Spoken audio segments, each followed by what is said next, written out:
तो गाइस कैसे हैं आप सब लोग। एस्केपर के एपिसोड 28 के साथ हाजिर हूं। तो लास्ट एपिसोड के एंड पे हमने देखा था हमारा जुंची बेल को बजा देता है क्योंकि वो कोल्ड सैपल बनना चाहता है, तो इसी वजह से वो टफ टेस्ट देने को तैयार होता है। तो मास्टर बाइजुन वहां पर पहुंच जाते हैं। तो बाइजुन पहुंचने के बाद कहते हैं कौन है जहाँ पर जिसने यहाँ पर बेल को बजाया और कोल्ड टेस्ट देने को तैयार है। वो जुंची से पूछते हैं क्या तुम वाकई में श्योर हो। हमारा जुंची कहता है हाँ मैं वाकई में श्योर हूँ। साथ ही हमारा जुंची सोच रहा होता है अगर मैं यहाँ पर इस चैलेंज को फेस नहीं कर सकता तो फिर मैं इस लाइक कैसे बनूंगा कि मैं अपने आप को इतना स्ट्रॉन्ग बना सकूं कि मैं गैलेक्सी को पार करके वापस अपनी अर्थ पे अपनी मॉम डैड के पास जा सकूं। तो मुझे ये वाले छोटे मोटे टेस्ट तो पास करने ही पड़ेंगे। इसी के साथ ही मोटू डू भागता हुआ आगे बढ़ता और कहता है कि लॉर्ड बीजुन मुझे आपसे कुछ बात करनी है, मुझे आपको कुछ रिपोर्ट करना है कि हमारा जुंची ये सब कुछ इसीलिए कर रहा है क्योंकि वो बहुत ज्यादा गुस्सा है। मास्टर जेंगटियान सीटू जेंगटियान के बेटे ने उसके पास उसका क्रेडिट छीन लिया। हीवनली फायर सेक्टर के सेकंड यंग मास्टर की जान हमारे जुंची ने ली है, जबकि सीटू जेंगटियान ने वो क्रेडिट अपने लिए ले लिया और वो कोल्ड सैपल बन चुका है। इसी वजह से जुंची ने सब कुछ कर रहा है। ये बात सुनने के बाद बाकी के सभी लोग भी आपस में बहस करना शुरू कर देते हैं और कहते हैं वाकई में जुंची ने ये सब कुछ गुस्से में आकर किया है। क्या जुंची ने ली फेंग को मारा था? क्या जुंची हीवनली फायर सेक्टर के सेकंड यंग मास्टर को मारकर यहाँ पर आया और सीटू जेन ने उसका क्रेडिट उससे छीन लिया है? सीटू जेन चिल्लाकर उन सभी लोगों से कहता है कि तुम लोग यहाँ पर क्या बकवास किए जा रहे हो, ऐसा कुछ भी नहीं है, मैंने उस ली फेंग को मारा था। इसी के साथ ही मोटू डू से कहता है कि मेरा ब्रदर यहाँ पर तुम्हारे सामने खड़ा है, मेरा ब्रदर यहाँ पर कोल्ड सैपल के टेस्ट को लेने को तैयार है। क्या तुम ये टेस्ट लेने को तैयार हो? तुम तो ऐसा बिल्कुल भी नहीं कर सकते क्योंकि तुम्हारे अंदर इतनी हिम्मत नहीं है। तो फिर बताओ कि तुमने ली फेंग को कैसे मारा होगा। तो ये बात सुनने के बाद तो मास्टर बीजुन उसे कहते हैं कि मुझे इस बात से फर्क नहीं पड़ता कि किसने ली फेंग को मारा और किसने यहाँ पर क्या किया, मुझे बस इतना पता है कि तुम लोगों में से एक बंदे ने यहाँ पर बेल को बजाया और उस बंदे को अब कोल्ड टेस्ट देना पड़ेगा क्योंकि वो इसके लिए एग्री करता है। तो फिर हम इसे उस जगह के ऊपर लेकर जाएंगे। अगर ये टेस्ट को पास करता है तो इसे कोल्ड सैपल बनाया जाएगा। और वो साथ ही अपने दोनों एल्डर से कहता है कि इसे वहां पर ले चलो। तो इसे माउंटेन पीक के ऊपर लेकर जाया जाता है। बीजुन पीक जो होती है उसके ऊपर ये टेस्ट होने वाला है। तो ये लोग सभी वहां पर पहुंच जाते हैं। तीनों एल्डर्स वहां पर खड़े होते हैं, जुंची उनके साथ होता है, जबकि बाकी के सभी डिसाइपल्स पीछे खड़े सब कुछ देख रहे होते हैं। बाकी के सभी डिसाइपल्स कहते हैं क्या वाकई में यहाँ पर ये टेस्ट होने वाला है? हमने सुना है कि ये टेस्ट बहुत ज्यादा डिफिकल्ट है। यहाँ पर एक फॉर्मेशन है, इतनी पावरफुल फॉर्मेशन है कि इसको कोई भी पास नहीं कर पाता। सिर्फ और सिर्फ 3 डिसाइपल्स ऐसे थे जो कि हिस्ट्री में इस टेस्ट को पास करने के बाद गोल्ड सैपल बन पाए हैं। लगता नहीं है कि ये लड़का यहाँ पर फर्स्ट लेवल को भी पार कर पाएगा क्योंकि इसने सिर्फ और सिर्फ गुस्से में आकर ये सब कुछ किया था। मास्टर सीटू जेंडियान भी वहीं पर खड़े होते हैं। मास्टर सीटू जेंडियान सोच रहे होते हैं कि इस लड़के की मौत बहुत ज्यादा करीब है क्योंकि ये लड़का अब यहाँ पर मरने वाला है। इसने गलती कर दी यहाँ पर इस गोल्ड टेस्ट को देने के लिए अपने आप को सामने करके, जबकि मोटू चिल्लाकर कहता है कि ब्रदर जुंची हम तुम्हारे साथ है, चाहे तुम कुछ भी कह लो हम तुम्हारे साथ हैं।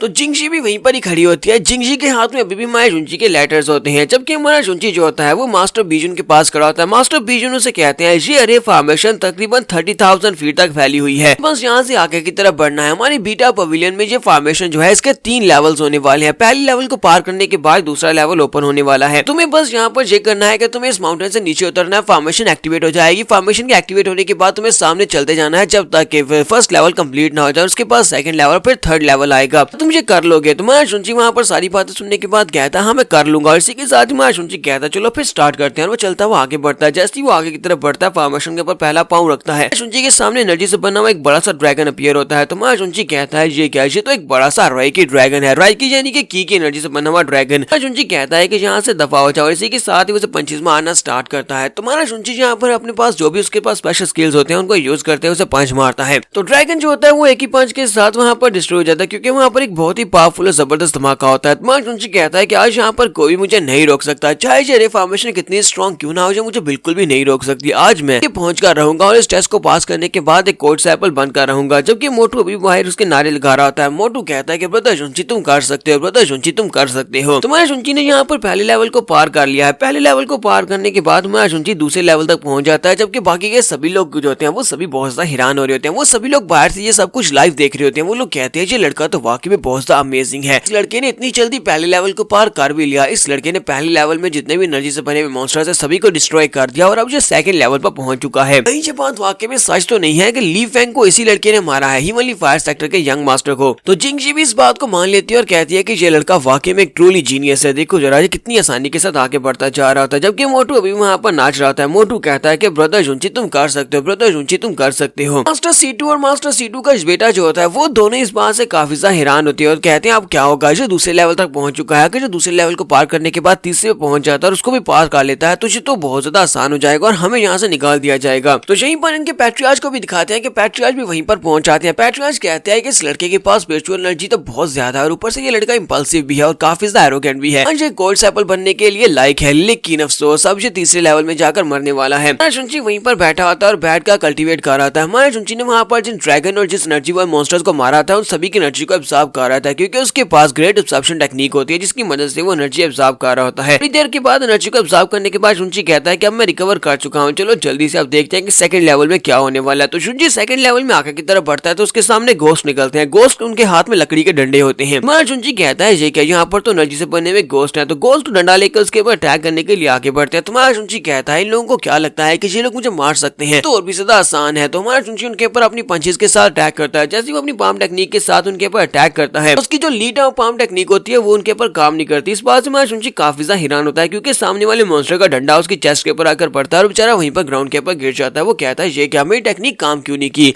और बाकी के सभी मॉन्स्टर्स भी वहां पर पहुंच जाते हैं और सभी मॉन्स्टर्स अपने डंडे के साथ उसके ऊपर अटैक करना शुरू करते हैं। वो उसके सर में डंडे मार रहे होते हैं, जबकि हमारा शुंची चिल्ला रहा होता है और कहता है बस करो ये क्या कर रहे हो। और बाइक खड़े सभी लड़के जो होते हैं वो सभी लोग यहाँ पर बुरा समूह बनाकर खड़े होते हैं और कहते हैं ये तो सेकंड लेवल है, सेकंड लेवल के गोस्ट कुछ ज्यादा अजीब सा बिहेव नहीं कर रहे हैं, मुझे तो लगा था कि ये बहुत ज्यादा पावरफुल होंगे। क्या सेकंड लेवल कोई जोक है, यहाँ पर तो कोई मजाक हो रहा है। वो सभी के सभी मॉन्स्टर्स के हाथ में डंडे और डंडू के साथ वो शुंची के ऊपर अटैक किए जा रहे हैं। तो उनके जो पैट्रियार्च होते हैं वो वहीं पर खड़े होते हैं। पैट्रियार्च इस बात से काफी शर्मिंदा होते हैं, फिर साथ ही उनसे कहते हैं कि सेकंड लेवल जो एंडलेस कॉम्बैट लेवल है, यानी कि यहाँ पर जो भूत हैं, ये मॉन्स्टर्स जो भी हैं जिनके हाथ में डंडे हैं, इनकी एनर्जी कभी खत्म नहीं हो सकती। ये एंडलेस अटैक कर सकते हैं जब तक कि हम लोग स्पेशल मींस को यूज करते हुए इनको डिस्ट्रॉय न करें, तब तक ये हमारे पर अटैक करते रहेंगे। तो मास्टर बीज उनसे कहते हैं पैट्रियार्च क्या आपको लगता है कि ये सेकंड लेवल को पास कर पाएगा। तो पैट्रियार्च उसे कहते हैं हाँ ये हो सकता है कि सेकंड लेवल को पास कर पाए, क्योंकि सेकंड लेवल के ऊपर इसकी मार्शल आर्ट्स को चेक किया जाएगा, इसकी कॉम्बैट एबिलिटी को चेक किया जाएगा कि ये लड़का कब तक फाइट कर सकता है, इसके स्टेमिना को चेक किया जाएगा और इसके स्पेशल स्किल्स को चेक किया जाएगा। अगर इस लड़के के पास स्पेशल स्किल्स हैं तो फिर ये लड़का यहाँ पर जीत जाएगा। ठीक है, साथ ही रिफॉर्मेशन के अंदर का सीन दिखाते हैं जहाँ पर हमारा शुंची अपना हाथ ऊपर उठाता है और उनसे कहता है जरा रुको, टाइम पास। तो हमारा शुंची उन लोगों से रुकने का कहता है और उनसे कहता है जरा रुको, तुम लोग कर क्या रहे हो, मेरे मुंह के ऊपर मत मारो, मैं अभी सिंगल हूँ, मुझे अभी शादी करनी है, इसलिए तुम मेरे मुंह तो मत बिगाड़ो, मेरे मुंह पर डंडे से अटैक ना करो। कि वो जो मॉन्स्टर्स होते हैं वो उसे कहते हैं ठीक है मैं समझ आ गया, फिर से वो उसे पीटना शुरू कर देते हैं। तो हमारा शुंची कहता है अच्छा रुक जाओ मुझे मारो मत। साथ ही हमारा शुंची उनसे भागना शुरू कर देता है और कहता है कि अब मैं इनका क्या करूँ, तो मेरे पीछे ही पड़ गए हैं और ऊपर से मेरे पर अटैक किए जा रहे हैं। शुंची कहता है ऊपर से मेरी लीड आउट टेक्निक जो है वो भी इनके ऊपर काम नहीं कर रही, अब मुझे यहाँ पर किसी और टेक्निक को यूज करना पड़ेगा। तो हमारा शुंची यहाँ पर पियरलेस फिंगर टेक्निक को यूज करने की कोशिश करता है। वो कहता है वो वाली टेक्निक यूज करते हैं जो कि सिस्टर जाओ रैन ने यूज की थी। और इसी के साथ ही वो पीछे की तरफ घूमता अपनी उंगली को सामने की तरफ करता है और कहता है कि तुम लोगों ने यहाँ पर मुझे मजबूर किया मेरे अल्टीमेट स्किल को यूज करने के लिए। बाकी के सभी लड़के जो होते हैं वो सभी लोग कहते हैं क्या ये लड़का वहाँ की यहाँ पर अल्टीमेट स्किल को यूज करने वाला है। तो देखते हैं कि इसका अल्टीमेट स्किल कौन सा होने वाला है। लगता है कोई बहुत ही पावरफुल स्किल होगा जो कि अल्टीमेट स्किल कह रहा है। अल्टीमेट स्किल तो बहुत ज्यादा पावरफुल होना चाहिए। हमारा शुंची अपनी उंगली को सामने की तरफ करता है तो उसकी उंगली के अंदर से पियरलेस फिंगर टेक्निक तो निकलती है, लेकिन वो बेचारी सामने की तरफ वहीं पर नीचे गिर जाती है, मॉन्स्टर्स तक पहुंचती भी नहीं है। ये देखने के बाद बाकी के सभी लोग बहुत ही गुस्सा हो जाते हैं, चिल्लाकर उसे कहते हैं जी क्या बकवास हो रही है, ये कोई अल्टीमेट स्किल नहीं है बल्कि ये तो एक बहुत ही कमजोर टेक्निक है, ये इसकी पहली पाम टेक्निक से भी बहुत ज्यादा कमजोर टेक्निक है। लोग तो यहाँ पर देख रहे थे कि पता नहीं कौन सी पावरफुल टेक्निक यूज की जाने वाली है। यहाँ पर हम लोग अपनी एपिसोड 28 का एंड करेंगे और नेक्स्ट एपिसोड में देखेंगे क्या हमारा शुंची सेकंड लेवल को पास कर पाएगा या नहीं। तो एपिसोड की एक्सप्लेनेशन अच्छी लगी हो तो कमेंट करके जरूर बताइएगा। चैनल को सब्सक्राइब कर दे, वीडियो को लाइक और शेयर कर दे। शुक्रिया।